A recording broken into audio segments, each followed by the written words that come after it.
কোথায় গেল সেসব ডাক্তার যারা বলতো শরীর তো টানছে না আর, বাইরে কোথাও থেকে আসুন ঘুরে, আপনার হাওয়া বদলের দরকার।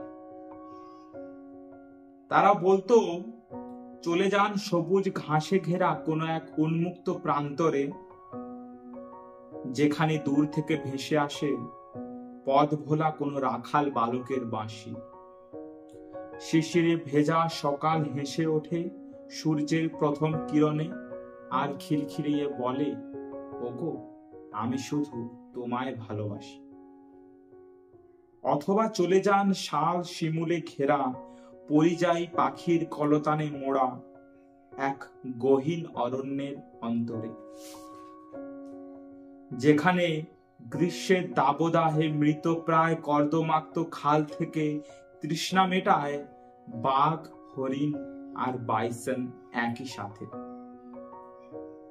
যেখানে চাঁদের আলোয় কল্পনার জগৎ বাস্তবের সাথে মেশে, অন্ধকারের বুক থেকে অশরীরী আত্মা আর নক্ষত্রের ছটা হতে পরীরা নেমে আসে।